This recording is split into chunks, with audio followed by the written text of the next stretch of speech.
Thanks, everybody. Welcome to Build. I'm your host, Ricky Camilleri, and our next guest is the extremely funny, incredibly smart comedian whose Netflix show, Patriot Act, is currently in the midst of its 5th season. Before we bring him out, let's take a quick look at Patriot Act with Hasan Minhaj. Fentanyl is often called the third wave of the opioid crisis. The first wave was when doctors were overprescribing painkillers like OxyContin. The second wave happened when addicted patients then turned to heroin. And the third wave is fentanyl. And because of fentanyl, overdose deaths have exploded. Now, when I first saw this graph, I couldn't believe what I was looking at. It looks like the income of everyone in Destiny's Child. Right? Like, you have Michelle, you have Kelly, and then you're like, oh, it's Beyonce! Like, that moment right here, this part right here, that is Lemonade. That is when she stopped talking to everybody else. Everybody, please put your hands together for Hasan Minhaj. Let's hear it. Hey, man, thanks so much for being here. Thanks for having me. Congrats on the show. Yeah. Moving along. Thank you. Yeah. We're in the middle of it. It's happening. I'm curious. You just said, one of the things that we were talking backstage, and you had just said, it's nice to be in the news, but not in the news every day. Yes. Let's talk about that just a little bit, because I feel like we exist in this world right now where everybody is in the news every day, which is such a strange feeling. For me, it is on a regular basis. You mean the feeling of hyperconnectivity and just keeping up with everything that's happening all the time? Everybody thinks that they're kept up with everything all the time, yet they don't, for some reason, exist in the space where they apply context to these things that are happening every day, because it's too much. Yeah, that to me is one of the best things for me about doing the show, just in terms of just my overall health and sanity. You get to focus on context. Yeah, sort of take a step back and look at things from a larger, vantage point of, okay, let's put this entire story together and then go from there, rather than trying to keep up with the 9 or 10 different trends that are happening within a day on Twitter. It's just impossible. You can't keep up with it. Does that make you feel like the world is less chaotic or even more chaotic when you are applying the context and looking at the historical perspective of a particular issue? For me, when we're putting together a story, being able to look at it from 30,000 feet helps us significantly. Yeah, it's one of those things where you can connect the dots. In every episode, we generally even try to have, like the clip that we just showed about the fentanyl episode, even in that, we sort of took a step back and looked at a larger, just a larger picture of the opioid crisis and how human beings have always been addicted to opioids for just forever. It's like in our history. That to me helps ground things a little bit. And you're able to walk away from stuff kind of with a little bit, hopefully a deeper understanding of the issue. And then, it's in the most recent episode, your episode about Billionaires. Yes. The perspective there is that we have had Gilded Ages before. Correct. We have been in this moment before. This isn't, it's a different kind of moment, but it's not a completely without context, it's never happened kind of situation. And situation. people have always been critical of billionaires and the virtual unlimited amount of resources and power that they have and that they're able to wield over society. So to me, also providing, there's always those historical runs within the episode. I think those are incredibly valuable. Like it helps us, it also just helps make me realize, oh, even though things are crazy now, we've been through this before. And here's how sort of we dealt with that at that time. Do you find that your presentation or your beliefs, would you consider yourself left-wing or liberal? Do I consider myself left-wing or liberal? I would say I'm progressive. Yeah, sure. Progressive? Yeah, okay. I guess sure. That's one. Yeah, that's, I would. Same. And what I mean by that is that, definitely just open-minded. That's the way I see progressive values that are more inclusive than they are exclusive. But do you see when you do an episode about billionaires, right? you are actually just talking about historical perspective, presenting facts, presenting ideas on how to shape society, that we've reached this place where for some reason that only swings to a progressive audience, although you are not throwing as much progressive politics into this, you're actually just applying facts, data. Yeah, well my comedic perspective on it was, they're really smart, right? Like if Bezos can figure out Amazon Prime, and he can get toothpaste to me in 2 hours, he could probably figure out transportation and education, right? That sort of dumb hat perspective that you sometimes have, where you're just like, you've been on the train before. You're like, God, the train sucks. The 7 is awful. Elon, come in and fix it. Yeah. But that idea has been infused into big philanthropy. And I think one of the things that I wanted to do in that interview with Anand in the episode was, okay, talk to me about this. Why is an oligarchy ultimately a bad thing for society? And he sort of explains that. He's like, hey, look, they can do all these things, but keep in mind, then you and I have no say in it. Right. Now, how do you feel about that in regards to your school district, in regards to housing, in regards to all these things where you just don't have a say? All right, well, now I'm not cool with that. Yeah. You know? All these things that, as far as we know, structurally are kind of on the downswing in this country. Totally, yeah. Yeah. Because private wealth is sort of hoarding their wealth rather than giving to the tax base. Totally. Although I think they would say that they pay taxes. Right. Yeah. Yeah. What's interesting about someone like Elon Musk and Jeff Bezos is this idea that they built something incredible, right? Like, I love Amazon. I have an Amazon package waiting for me, I think probably over there right now. Right. That I delivered here. Yeah. But at the same time, they are not Bill Gates in the sense where they built some company. They built this incredible piece of machinery Right. that restructured society. They took society and just cut out all of the middlemen. Yeah, yeah, sure. And we're like, we're just going to get rid of all these people who are getting paid and have jobs, and we're just going to make things more efficient and faster, which is basically hurting unions, hurting the postal service, and then we're not going to pay taxes, which is going to make it even easier for us to grow at an exponential rate that no other companies can grow at. I mean, sure, but yet we hold Bezos up to the standard of like a Einstein or something. Sure, because he's maximized convenience and made our sort of day-to-day lives. We've lived like emperors because of it. And sure, yeah, we do. You press a button, you just go like this, and in 2 hours, Right. a Ukrainian man shows up with chili peppers and toothpaste and diapers for my baby. It's a pretty incredible thing, yes. But what is the cost of that? And that's important to think about, too, how it affects our sort of day-to-day lives. Another variable, too, to think about that we talked about in this past week's episode is sure, a lot of times government works incredibly efficiently. But again, we're governing 350 million people in this country. It's a massive country. Yeah, it's a huge country. We all have a say, and in order to accommodate all those opinions, viewpoints, and perspectives, it will take more time than if one person just says, nope, I'm doing it this way, and I'll cut around everybody else's perspective and POV. So you can't have it both ways. So when you guys do the show in cycles, right? You're on your fifth cycle. You do 6 to 8 episode batches. You were telling me you go into start a batch, start a cycle. Yeah. What is the room like? How do you guys start coming up with ideas? Because you're, like you said, you're not going after the daily trend in news. You are finding big stories that you can cover for the entirety of an episode. Yeah, for me, I'll usually come into the writer's room. There'll be a bunch of things that are just sort of on my mind that bother me. One of them, going into this cycle, one thing I really wanted to talk about was mental health. Mm-hmm. Especially in my community, we don't talk about it. It's not a thing. You're just told to drink water and pray. If you feel sad, there's just like, it's on you, man. You're not hydrated enough and you're not into God enough. That's why you're probably depressed. But then number 2, as a person who's tried to get mental health coverage and have it be covered by insurance, it's a nightmare to try to get it. It's awful to try to get it covered. So those 2 things, I wanted to just talk about the social stigma and then also the actual political mechanisms that have been put in place that prevent you from getting the care that you deserve. And so that episodes like that come from me, where I'm like, we really need to talk about it. Other episodes will have, great people on our news team or on the writing team come in and go, have you thought about this? Have you heard about this story? So it's this collaborative process. But generally, stories fall into one of 2 buckets. The first bucket is things that you do care about and things that you should care about. Right. So things that you do care about, very simple episodes that have affected our day-to-day lives that have done pretty well. Our Amazon episode, our Supreme episode. These are things I've heard about, things that I know about.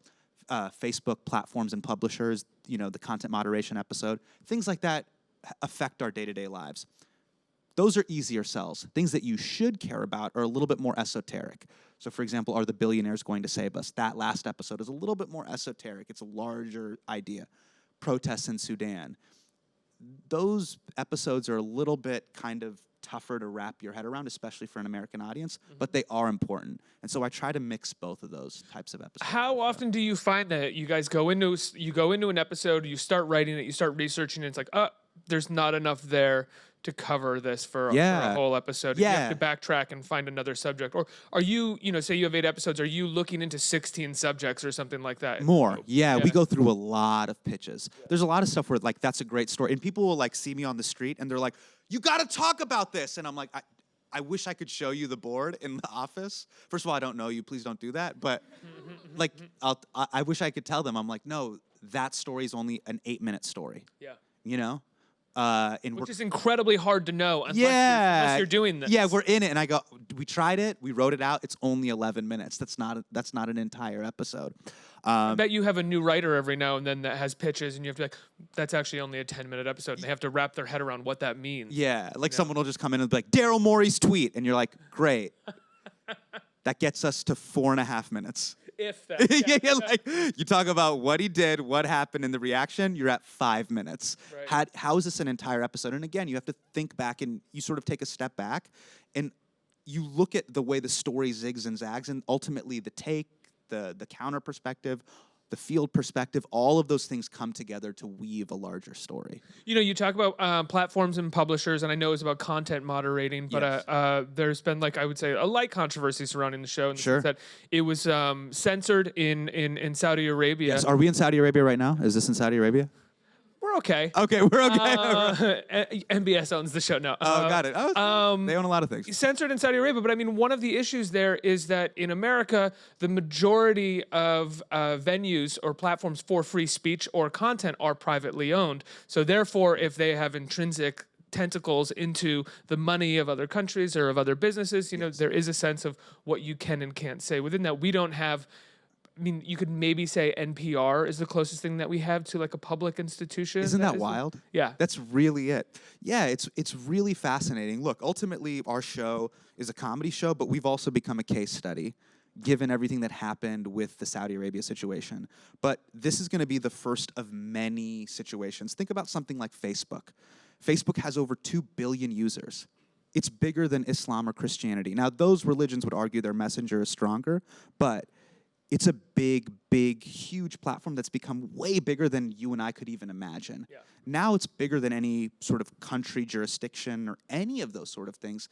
So now these huge media platforms and publishers now have to decide we're going to have to do business with sometimes otherwise questionable characters, and how much of our American values of free speech do we impose upon the world, and how much do we sort of bend those things?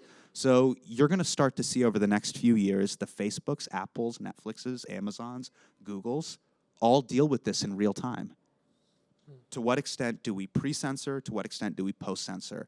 And so I think our Saudi Arabia episode was a prime example of what is to come. What did that feel like for you when that happened? What did you have to wrap your head around? Oh, well, I mean, I saw the Barbra Streisand effect happen in real time. It became this thing where, like, it was like the Air Jordan 1 banned. Like, the NBA said, don't look at this shoe, don't wear this shoe, and then it became the shoe that everybody wanted. So, the Saudi Arabia and the murder of Jamal Khashoggi became this thing that, it was a news cycle that had a very short window. But then because of our episode... Which is crazy. I mean, tangentially, it is insane that it's just had that short window. Like, It is very something crazy. that should be still wildly controversial and talked about. And No, but it won't be talked about until there's an 8-part miniseries and it becomes this highly dramatized thing only on Netflix. But it's important to know that sort of that situation brought more attention to it, and I think ultimately that's a good thing.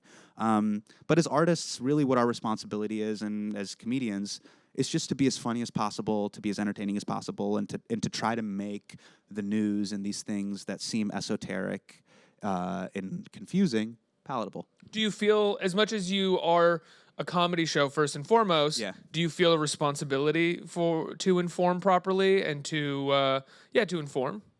Sure, yeah. Look, ultimately, if I just want to do stand-up, like...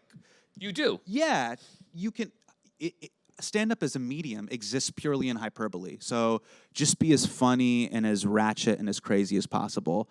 However, our show exists in this very interesting space where it does have credibility. I do get a chance to sit down with prime ministers. I get a chance to sit down with heads of state and people who hold very, very high positions in the world. And that's only possible if you also have credibility. So we have to exist in both of those spaces. So there's times where I'll come out and in rehearsal, I'll be saying wild stuff in dress rehearsal, and then the news team and our fact checkers will be like, you can't say that. You can't say all blah, blah, blah are bad, or this is absolutely the worst thing. You can say most or almost, or you have to qualify these things. Otherwise, you lose legitimacy. That's why we have all the pull quotes and all the stats and all that stuff sourced behind us. So it's this very interesting thing that we've been able to create, which has allowed us to both be funny, but then also be able to sit down with the Prime Minister of Canada. You have to have credibility in order to do both. Do you see the show as a means for change? Like, you are informing people. Yes, it is a comedy show. You are informing people, but that there is a sense that activism could come from somebody watching the show? Look, I think that pressure gets put on comedy a lot, but there is no hilariously, like, you know. There is no joke, tweet, or movie that's going to change the world, unfortunately. And I think a lot of times people assign that value to that. It's like, man, NWA talked about police brutality a lot. It was really good. Why weren't they able to solve it through their album? Right. Think of that, how insane that sentence is. You don't expect those things in art. Art is just supposed to reflect, I think, what reality is and how people feel. And if that does inspire change, great. If it doesn't, that expectation should never have been put upon it. I think ultimately jokes have the ability to impact the world in ways we could never imagine. We just have to stop Babe Ruthing it and being like, it's going to do exactly this thing. I would have never thought that a throwaway joke by Hannibal Buress in Philadelphia a few years ago would have led to a Bill Cosby Jell-O perp walk. Yeah. I never thought that would have been possible. It wasn't even in his routine, I don't think, yeah, right? He was just riffing it, right? Yeah. I never thought that a throwaway joke by Michelle Wolf at the White House Correspondents' Dinner would have shaped the way the White House Correspondents' Dinner is today. But at the same time, those are two jokes. Every day, there's millions of jokes being thrown around on stage and on Twitter that have no impact. So I think you can't call it. You have no idea the way in which it will impact or change the world. But you just ultimately just got to do important, unique, and funny work that you think is cool to you. Do you ever worry about the activism in art or in comedy, or activism is maybe the wrong word, but information within comedy, within art, is a tool to which it pacifies or just sort of satiates the actual need for activism? Yeah. Hashtag activism in a way, which I don't think your show is. You mean slacktivism, right? Look, ultimately at the end of the day, like when rubber meets the road, if you really want change, people have to vote and actually do something. So this is just providing information, which I think is important, is important at a very baseline level, but it is not actual change, and what I do is not brave. What people do every day, people who are working at the ACLU, who are fighting for asylum seekers right now, that's brave. That's actual change. They're actually fighting in the courts and creating systemic change. We're just casting a light on it. That's it. When the censorship happened with Saudi Arabia, was that a moment where you felt, okay, we are a comedy show on a privately owned platform. Yeah. This is going to happen. I can't let the world think that we are so much more than that. What do you mean by that? Well, that happens, right? And that means that you have to be okay with that in a way, right? Sure, this is ostensibly your boss. This is the platform, the privately held platform that publishes you. Yes. You have to kind of be okay with that. And so therefore, that is a very clear example of the limitations you exist within. It's the new reality that we live in. Yeah. It's the idea that, okay, you can say whatever you want because we live here in the United States. But if I go on TikTok right now, which is owned by Tencent, and I don't know why you're laughing at TikTok. I could be on TikTok. I'm not on TikTok. I'm really trying to resonate with 11-year-olds, you guys. Like, sure, you guys are here, but there's a lot of 11-year-olds that need to know about, comedic deep dives. But if I go on TikTok right now, which is owned by a Chinese company, Tencent, I believe it's still Tencent, and I wear a T-shirt that says, I stand with Hong Kong, guess what? It will get censored. Right? So there are these new rules to the game that our entire lives growing up, I'm a 34-year-old guy who grew up here in the States. being able to say whatever I want whenever I want is a privilege that the rest of the world does not have. And now that we've become incredibly interconnected, the rules are being mixed because you have censorship laws that are different depending on where you go. Tangential question in regards to that. Do you think the rules have only changed because there are more platforms for free speech? I mean, the platforms in the United States, by and large, have always been privately owned, whether it was the New York Times, whether it was some ABC, NBC News, something like that. There's always been a version of NPR or something. But those... But they haven't flirted with, say, there hasn't been such a direct line of communication with, say, in Indonesia. Yes. Who has different... say Indonesia or Malaysia has different laws when it comes to global connection, basically. Correct. Yeah. With say cannabis, right? And say you have a show that's pro cannabis, or now these things are they have to be looked at a certain way, right? And then each of those governments or governing bodies has to call it. Are we okay with this? Are we not okay with this? Do we allow it? Do we not allow it? Like the world is changing in that way. Yeah, but like 40 years ago, right? You didn't have TikTok, obviously, or Twitter, or have all of these things that people felt like were their right. Yes. To speak freely. Yes. And you just spoke freely on the street. You just walked up and said what you felt. And 40 years ago, American soft power would develop our music, our movies, and all those things, and we would just passively or actively ship it. But it wasn't our primary concern. Yeah. But now, as the playing field has evened out, I mean, China is a very legitimate superpower. India is becoming a very legitimate superpower and a very legitimate buyer of content and of things. You have to think about it. Okay, do you want to shut that market down?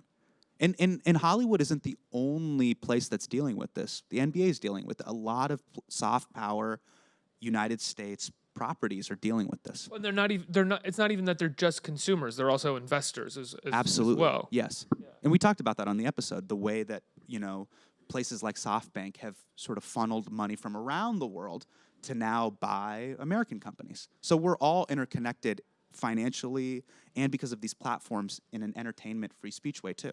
And there's also one of the reasons that a country like China would potentially invest in content is to showcase aspects of China that they think are particularly, help the country in some way, which America has always done. America's content that we've exported for decades has been like, American military is pretty great, guys.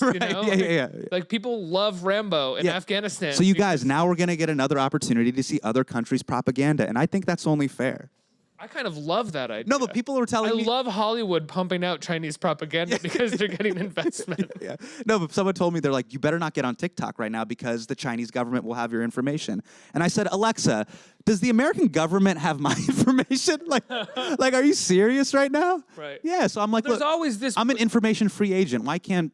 She should have my information too. There's always this subconscious belief in this country, and you see it a lot, I think, during the Trump administration, which is that America, no matter how historically bad we have been, or bad actors we have been, or have bad faith around the country, we are still the best country and have the greatest morals. It's like, right. Yeah. We have a monopoly on common sense, apparently. Yeah, which is like, I don't necessarily know about that, guys. Just because China has like intense censorship and has different beliefs and morals in regards to that, doesn't mean that they have been that much worse as a global actor than the United States. Now you can say that, but for me, I just want everyone watching to know I'm a proud U.S. citizen. I love being here, and I know we're being watched and monitored right now, and I love being a U.S. citizen that was born here.